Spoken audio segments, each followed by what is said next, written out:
The audio cinema presents The Adventure of the Golden Pince-Nez by Arthur Conan Doyle, a Sherlock Holmes adventure.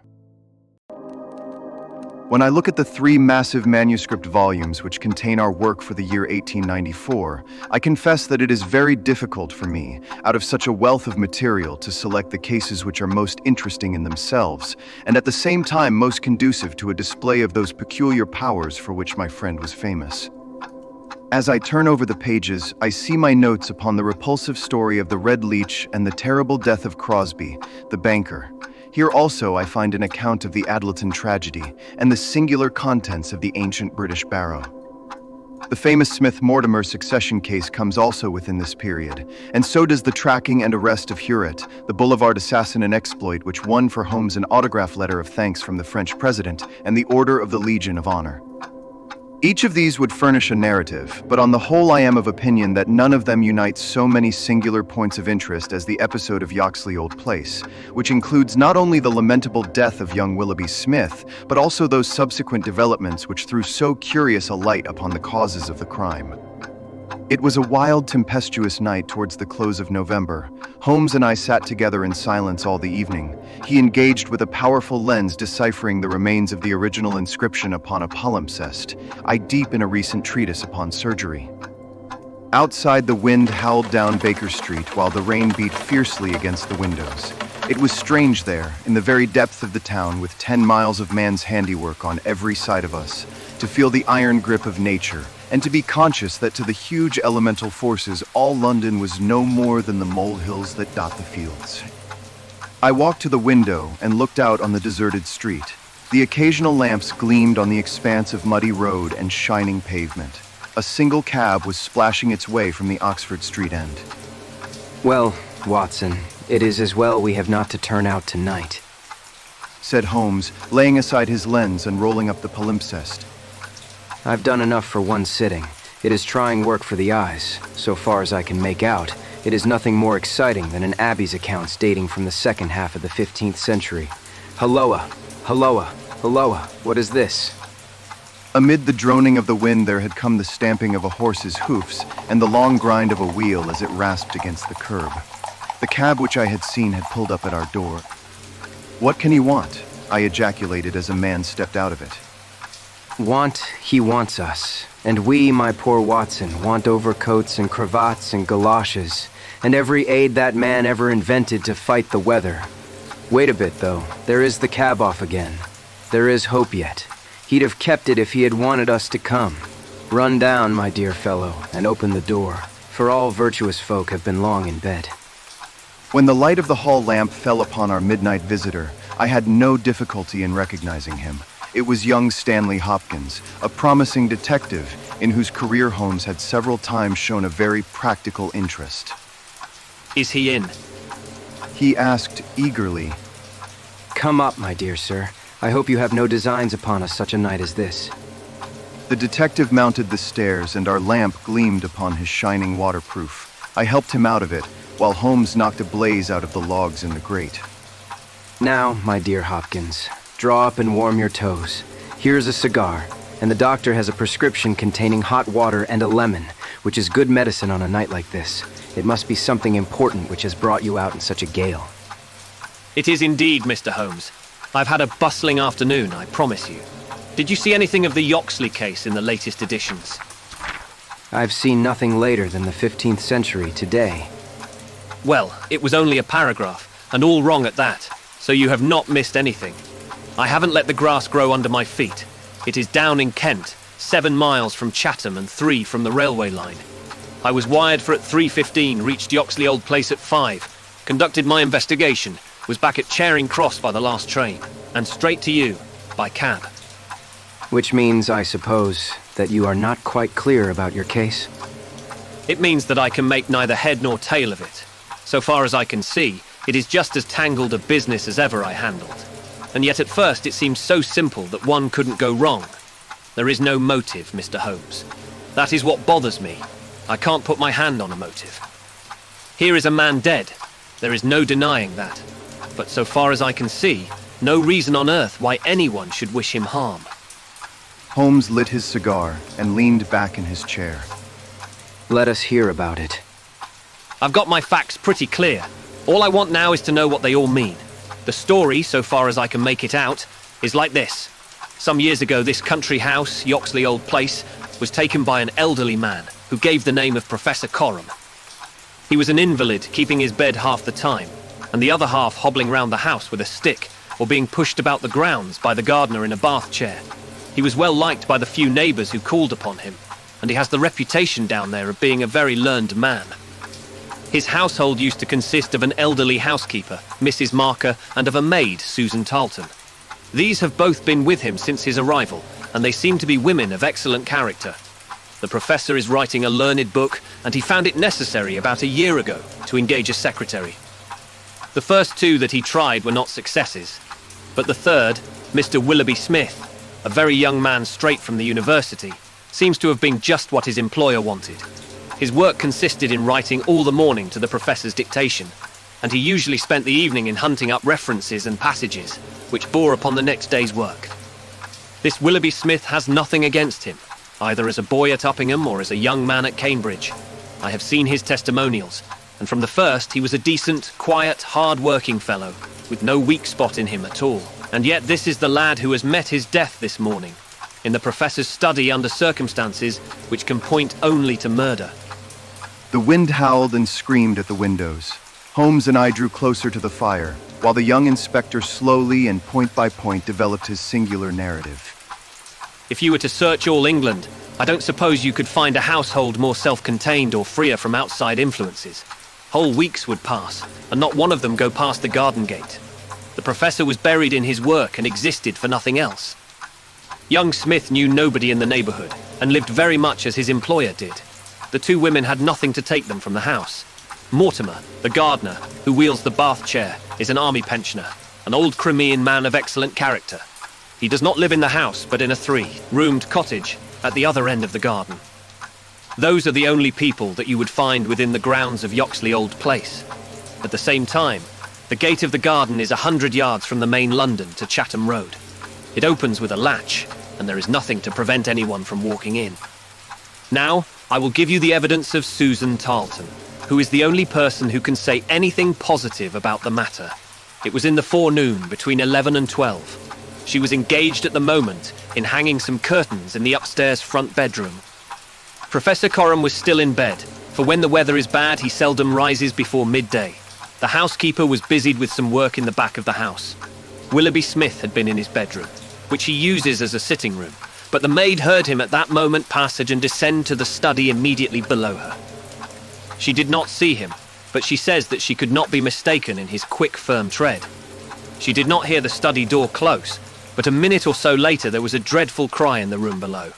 It was a wild, hoarse scream, so strange and unnatural that it might have come either from a man or a woman. At the same instant there was a heavy thud, which shook the old house, and then all was silence. The maid stood petrified for a moment, and then recovering her courage, she ran downstairs. The study door was shut and she opened it.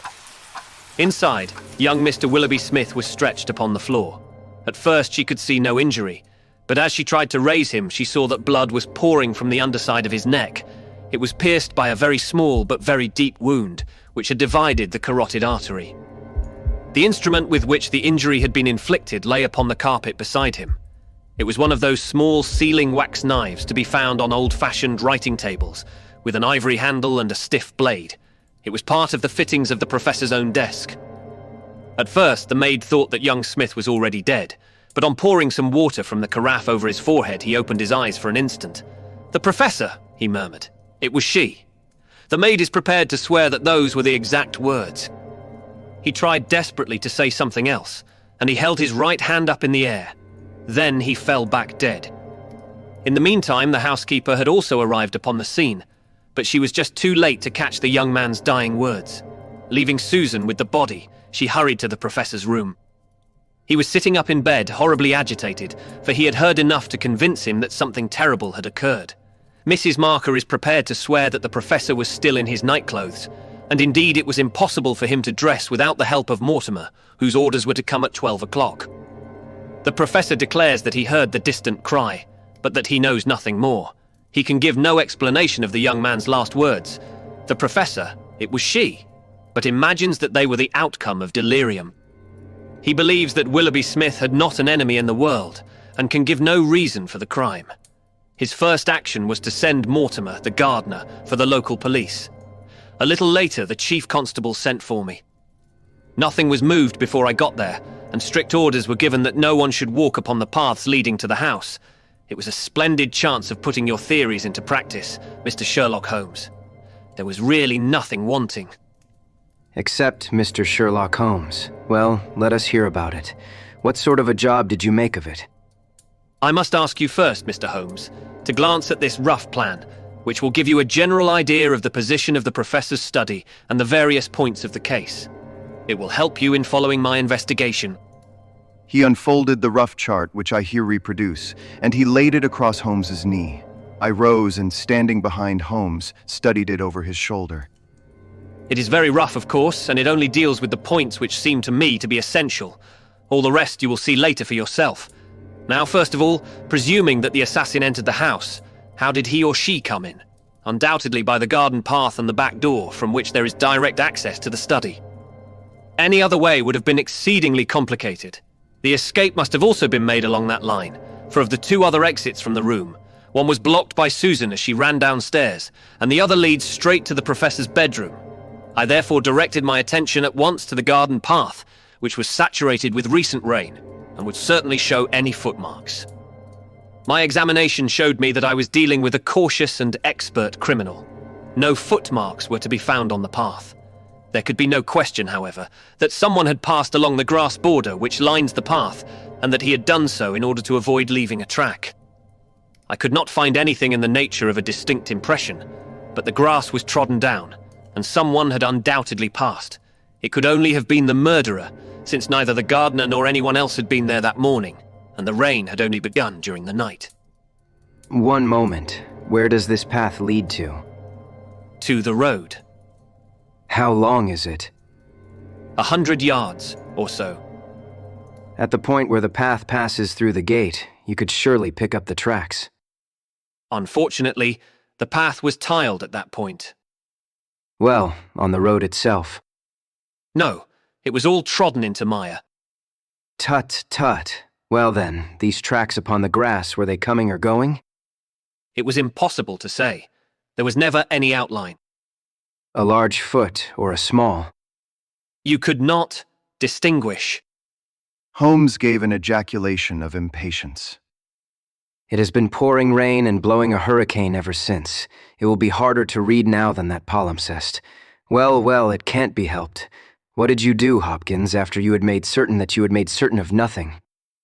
I think I made certain of a good deal, Mr. Holmes. I knew that someone had entered the house cautiously from without. I next examined the corridor. It is lined with coconut matting and had taken no impression of any kind. This brought me into the study itself.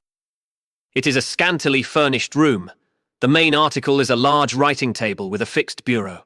This bureau consists of a double column of drawers with a central small cupboard between them. The drawers were open, the cupboard locked. The drawers, it seems, were always open, and nothing of value was kept in them. There were some papers of importance in the cupboard, but there were no signs that this had been tampered with, and the professor assures me that nothing was missing. It is certain that no robbery has been committed.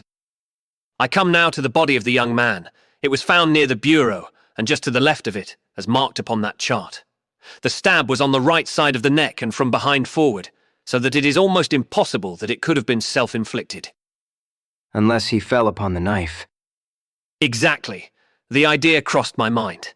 But we found the knife some feet away from the body, so that seems impossible. Then, of course, there are the man's own dying words. And finally, there was this very important piece of evidence, which was found clasped in the dead man's right hand. From his pocket, Stanley Hopkins drew a small paper packet. He unfolded it and disclosed a golden pince-nez with 2 broken ends of black silk cord dangling from the end of it. Willoughby Smith had excellent sight.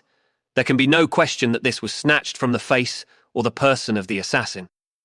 Sherlock Holmes took the glasses into his hand and examined them with the utmost attention and interest.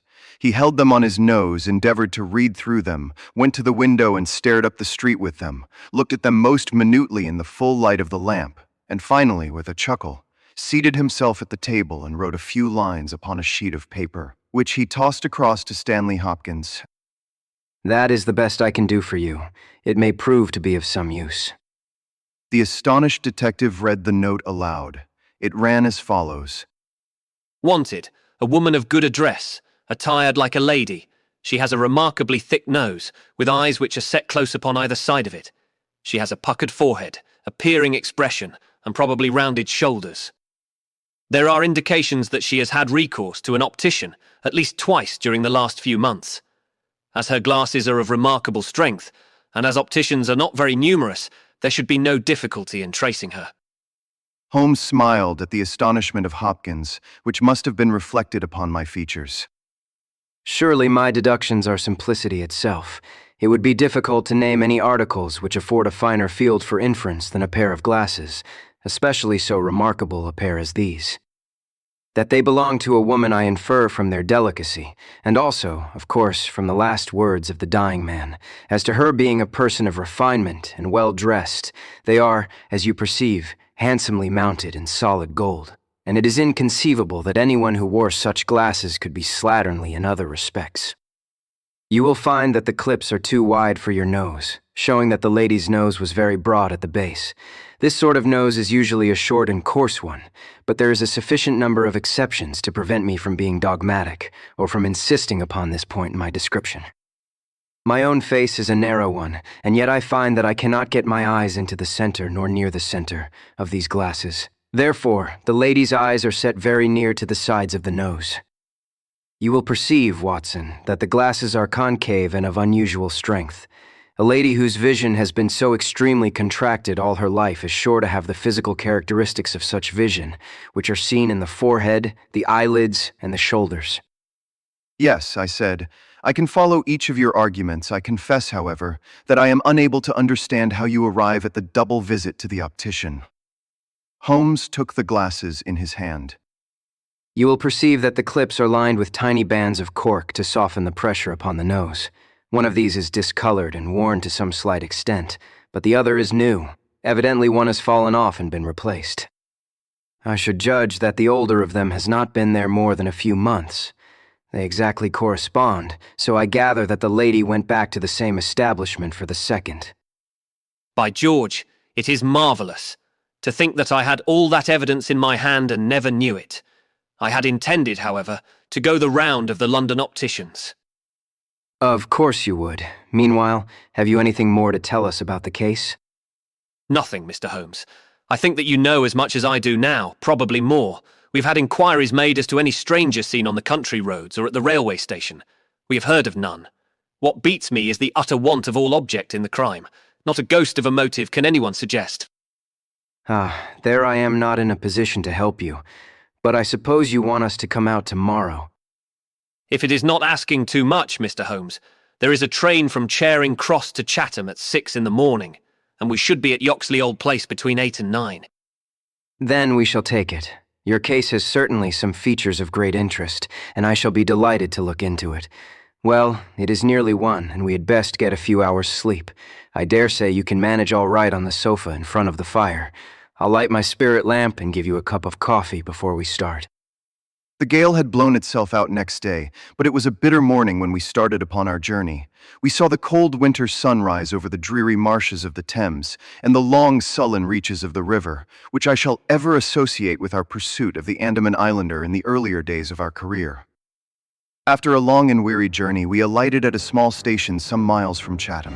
While a horse was being put into a trap at the local inn, we snatched a hurried breakfast, and so we were all ready for business when we at last arrived at Yoxley Old Place. A constable met us at the garden gate. Well, Wilson, any news? No, sir, nothing. No reports of any stranger seen? No, sir. Down at the station, they are certain that no stranger either came or went yesterday. Have you had inquiries made at inns and lodgings? Yes, sir. There is no one that we cannot account for. Well, it is only a reasonable walk to Chatham. Anyone might stay there or take a train without being observed. This is the garden path of which I spoke, Mr. Holmes. I'll pledge my word there was no mark on it yesterday. On which side were the marks on the grass? This side, sir.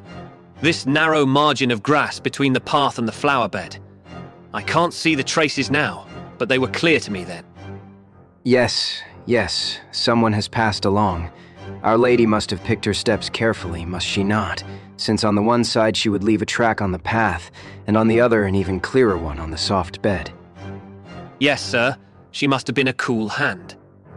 I saw an intent look pass over Holmes's face. You say that she must have come back this way. Yes, sir. There is no other. On this strip of grass.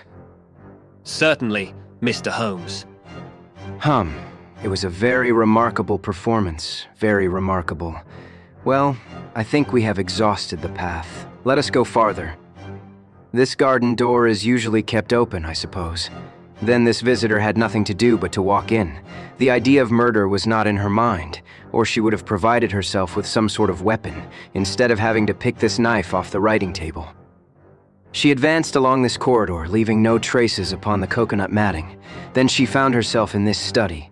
How long was she there? We have no means of judging. Not more than a few minutes, sir. I forgot to tell you that Mrs. Marker, the housekeeper, had been in there tidying not very long before. About a quarter of an hour, she says. Well, that gives us a limit. Our Lady enters this room, and what does she do? She goes over to the writing table. What for? Not for anything in the drawers. If there had been anything worth her taking, it would surely have been locked up. No, it was for something in that wooden bureau. Halloa, what is that scratch upon the face of it? Just hold a match, Watson. Why did you not tell me of this, Hopkins? The mark which he was examining began upon the brass work on the right-hand side of the keyhole and extended for about 4 inches where it had scratched the varnish from the surface. I noticed it, Mr. Holmes, but you'll always find scratches round a keyhole. This is recent, quite recent. See how the brass shines where it is cut. An old scratch would be the same color as the surface. Look at it through my lens. There is the varnish, too, like earth on each side of a furrow. Is Mrs. Marker there? A sad-faced, elderly woman came into the room. Did you dust this bureau yesterday morning? Yes, sir. Did you notice this scratch? No, sir, I did not. I am sure you did not, for a duster would have swept away these shreds of varnish. Who has the key of this bureau? The professor keeps it on his watch chain. Is it a simple key? No, sir, it is a Chubb's key. Very good. Mrs. Marker, you can go. Now we are making a little progress.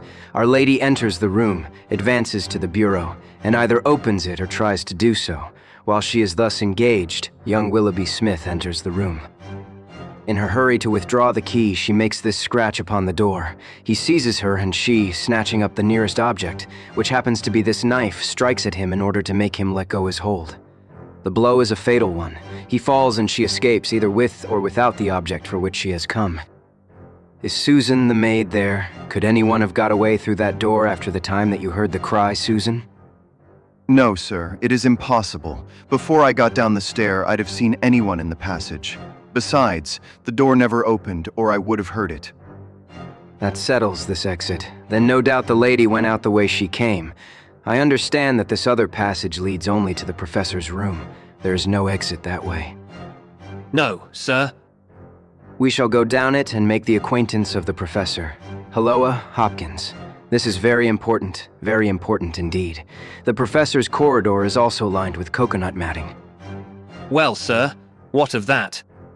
Don't you see any bearing upon the case? Well, I don't insist upon it.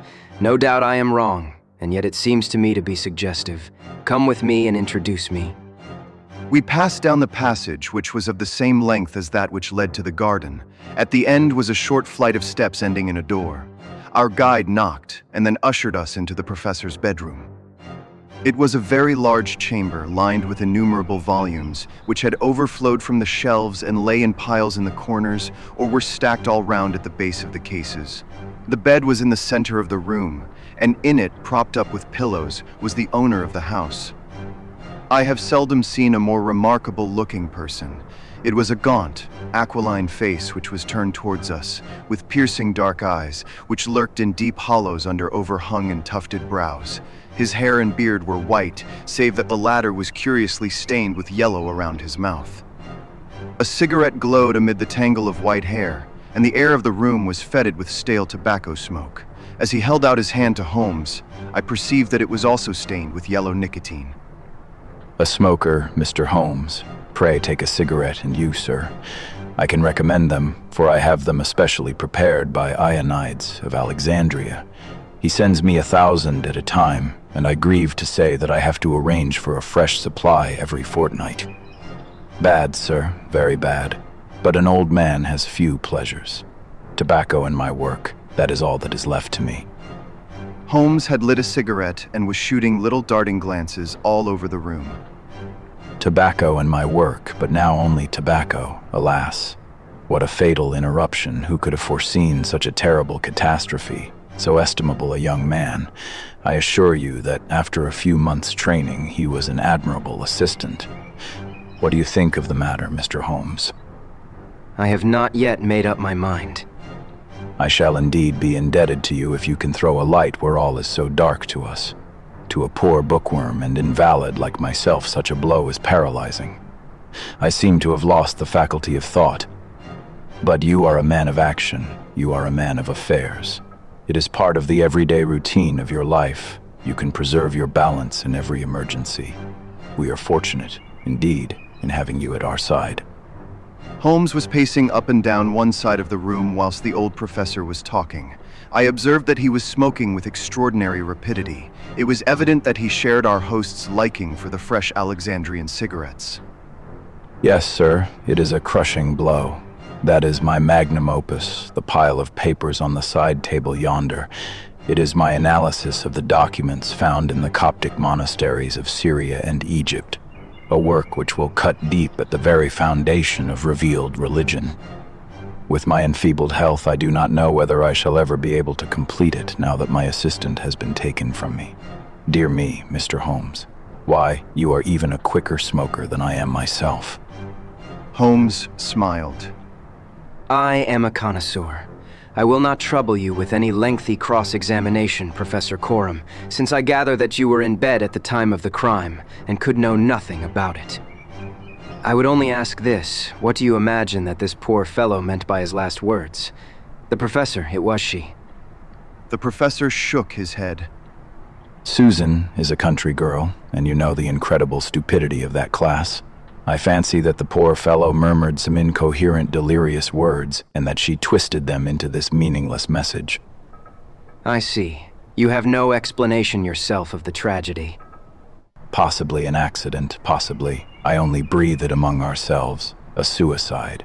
Young men have their hidden troubles, some affair of the heart, perhaps, which we have never known. It is a more probable supposition than murder. But the eyeglasses. I am only a student, a man of dreams. I cannot explain the practical things of life, but still, we are aware, my friend, that love gauges may take strange shapes. By all means, take another cigarette. It is a pleasure to see anyone appreciate them so. A fan, a glove, glasses, who knows what article may be carried as a token or treasured when a man puts an end to his life. This gentleman speaks of footsteps in the grass, but after all, it is easy to be mistaken on such a point.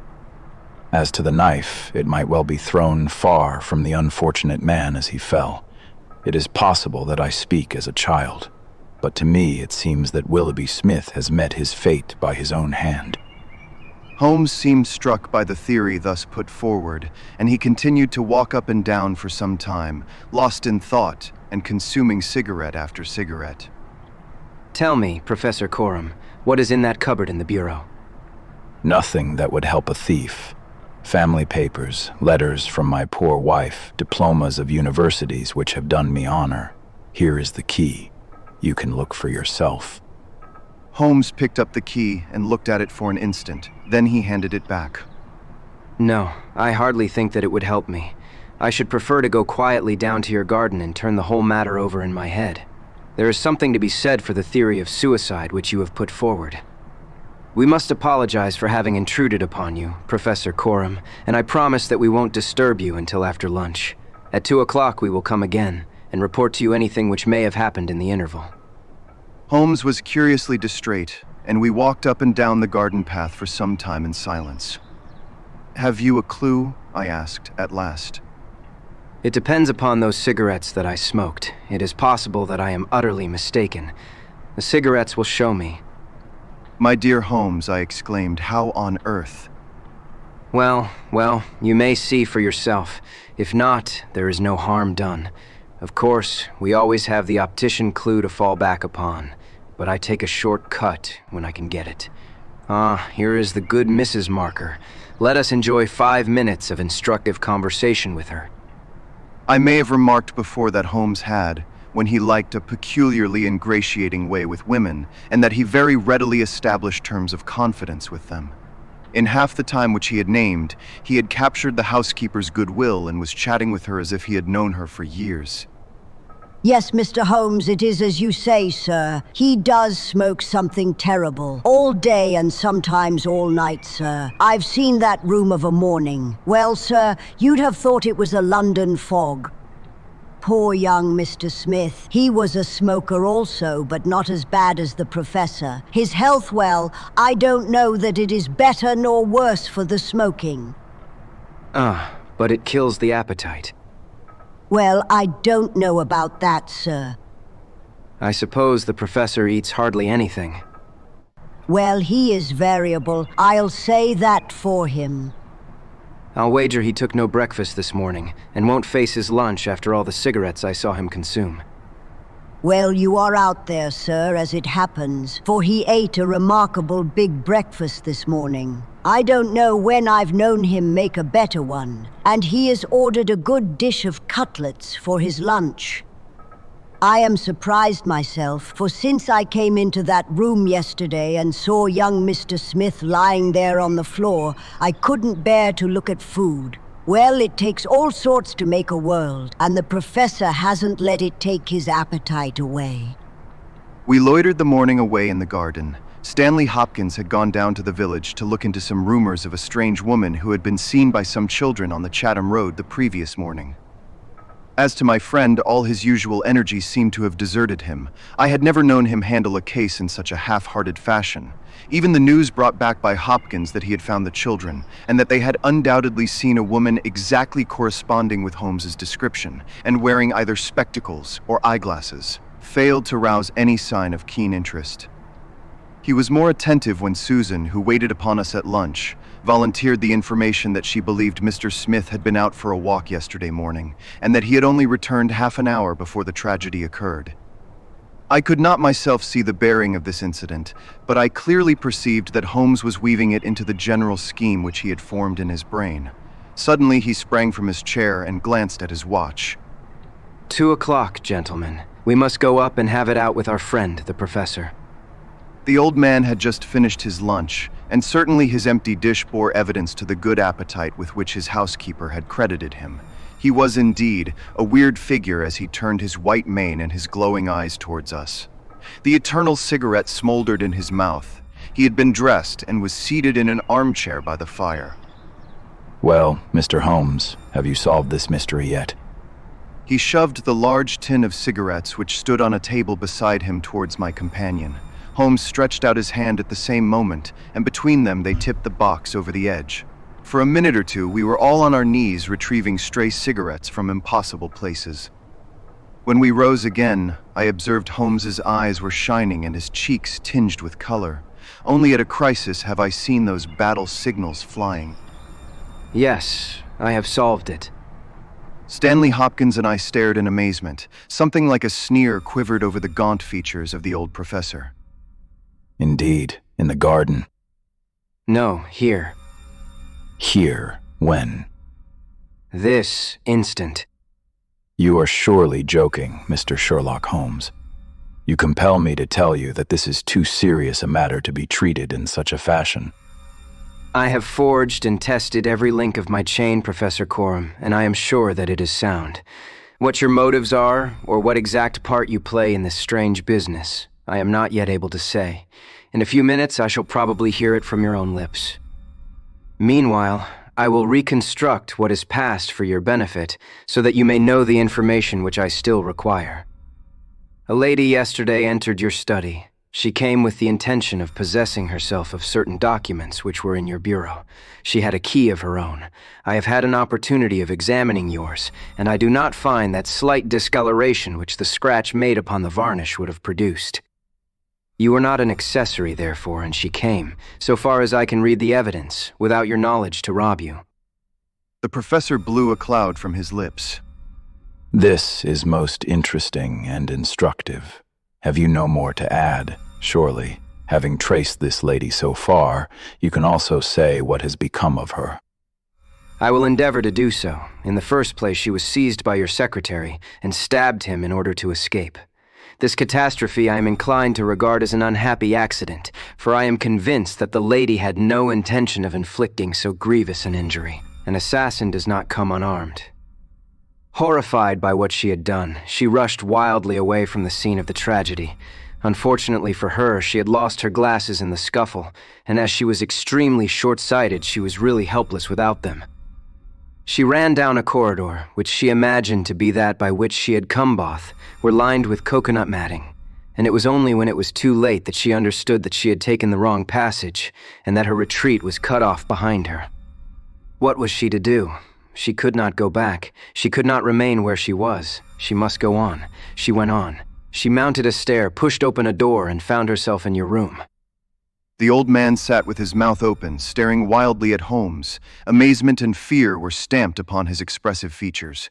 Now, with an effort, he shrugged his shoulders and burst into insincere laughter. All very fine, Mr. Holmes, but there is one little flaw in your splendid theory. I was myself in my room, and I never left it during the day. I am aware of that, Professor Coram. And you mean to say that I could lie upon that bed and not be aware that a woman had entered my room? I never said so. You were aware of it. You spoke with her. You recognized her. You aided her to escape.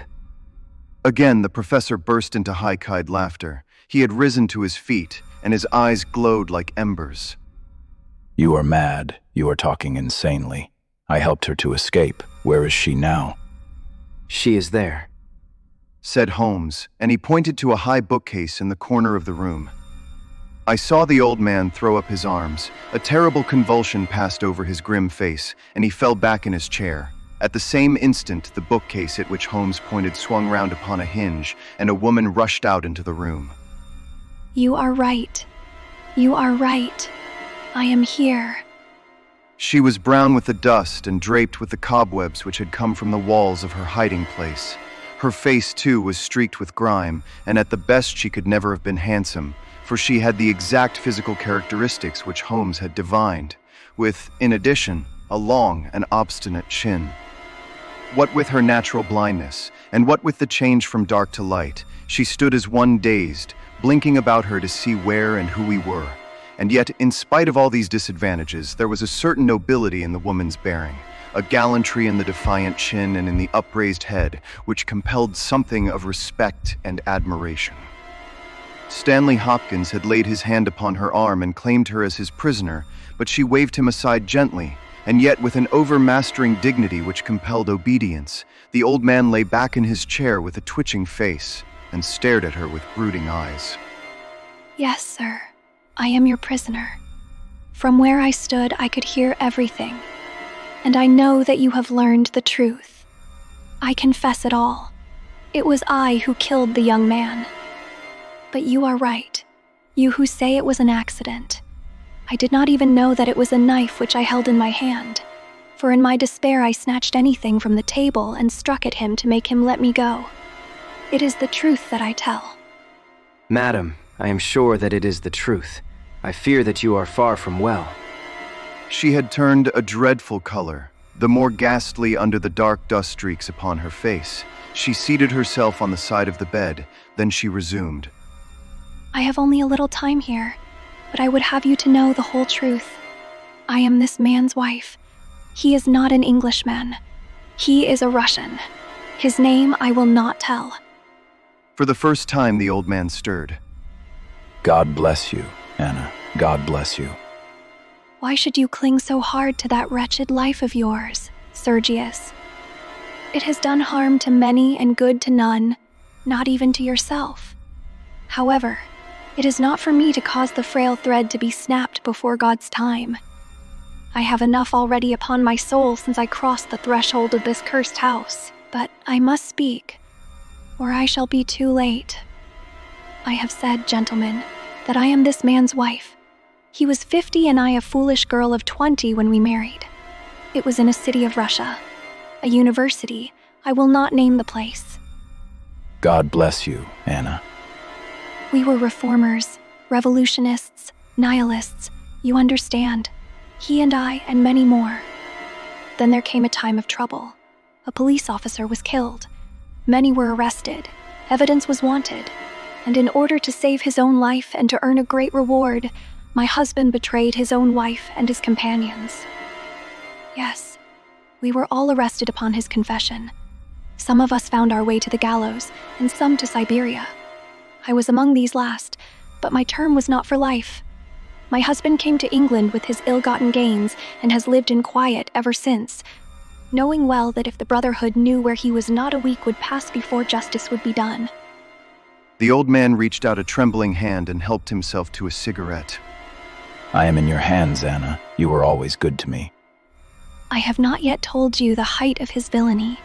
Among our comrades of the Order, there was one who was the friend of my heart. He was noble, unselfish, loving, all that my husband was not. He hated violence. We were all guilty, if that is guilt, but he was not. He wrote forever dissuading us from such a course. These letters would have saved him. So would my diary, in which, from day to day, I had entered both my feelings towards him and the view which each of us had taken. My husband found and kept both diary and letters. He hid them, and he tried hard to swear away the young man's life. In this he failed, but Alexis was sent a convict to Siberia, where now, at this moment, he works in a salt mine. Think of that. You villain, you villain. Now, at this very moment, Alexis, a man whose name you are not worthy to speak, works and lives like a slave, and yet I have your life in my hands, and I let you go. You were always a noble woman, Anna. She had risen, but she fell back again with a little cry of pain. I must finish. When my term was over, I set myself to get the diary and letters, which, if sent to the Russian government, would procure my friend's release. I knew that my husband had come to England. After months of searching, I discovered where he was. I knew that he still had the diary, for when I was in Siberia, I had a letter from him once, reproaching me and quoting some passages from its pages. Yet I was sure that, with his revengeful nature, he would never give it to me of his own free will. I must get it for myself. With this object, I engaged an agent from a private detective firm who entered my husband's house as a secretary. It was your second secretary, Sergius, the one who left you so hurriedly. He found that papers were kept in the cupboard, and he got an impression of the key. He would not go farther. He furnished me with a plan of the house, and he told me that in the forenoon the study was always empty, as the secretary was employed up here. So at last I took my courage in both hands, and I came down to get the papers for myself. I succeeded, but at what a cost. I had just taken the paper and was locking the cupboard when the young man seized me. I had seen him already that morning. He had met me on the road, and I had asked him to tell me where Professor Coram lived, not knowing that he was in his employ. Exactly. The secretary came back and told his employer of the woman he had met. Then, in his last breath, he tried to send a message that it was she, the she whom he had just discussed with him. You must let me speak. When he had fallen, I rushed from the room, chose the wrong door, and found myself in my husband's room. He spoke of giving me up. I showed him that if he did so, his life was in my hands. If he gave me to the law, I could give him to the Brotherhood. It was not that I wished to live for my own sake, but it was that I desired to accomplish my purpose. He knew that I would do what I said, that his own fate was involved in mine. For that reason, and for no other, he shielded me.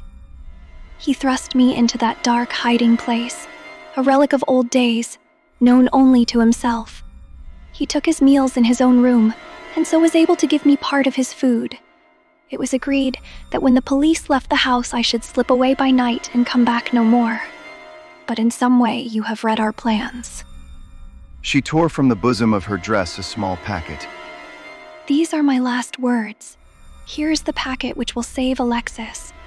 I confide it to your honor and to your love of justice. Take it. You will deliver it at the Russian embassy now. I have done my duty, and...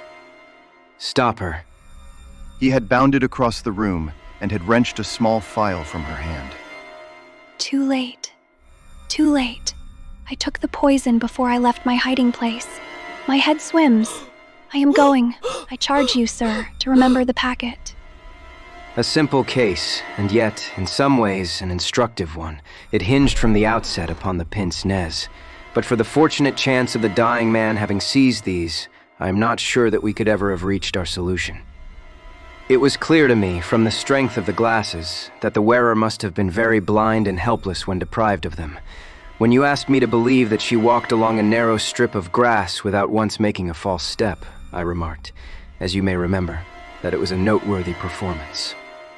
In my mind, I set it down as an impossible performance, save in the unlikely case that she had a second pair of glasses. I was forced, therefore, to consider seriously the hypothesis that she had remained within the house. On perceiving the similarity of the two corridors, it became clear that she might very easily have made such a mistake, and in that case, it was evident that she must have entered the professor's room. I was keenly on the alert, therefore, for whatever would bear out this supposition, and I examined the room narrowly for anything in the shape of a hiding place. The carpet seemed continuous and firmly nailed, so I dismissed the idea of a trapdoor. There might well be a recess behind the books. As you are aware, such devices are common in old libraries. I observed that books were piled on the floor at all other points, but that one bookcase was left clear. This, then, might be the door. I could see no marks to guide me, but the carpet was of a dun color which lends itself very well to examination. I therefore smoked a great number of those excellent cigarettes, and I dropped the ash all over the space in front of the suspected bookcase. It was a simple trick, but exceedingly effective. I then went downstairs, and I ascertained in your presence, Watson, without your perceiving the drift of my remarks, that Professor Corm's consumption of food had increased, as one would expect when he is supplying a second person. We then ascended to the room again when, by upsetting the cigarette box, I obtained a very excellent view of the floor, and was able to see quite clearly from the traces upon the cigarette ash that the prisoner had in our absence come out from her retreat. Well, Hopkins, here we are at Charing Cross, and I congratulate you on having brought your case to a successful conclusion. You are going to headquarters, no doubt. I think, Watson, you and I will drive together to the Russian embassy.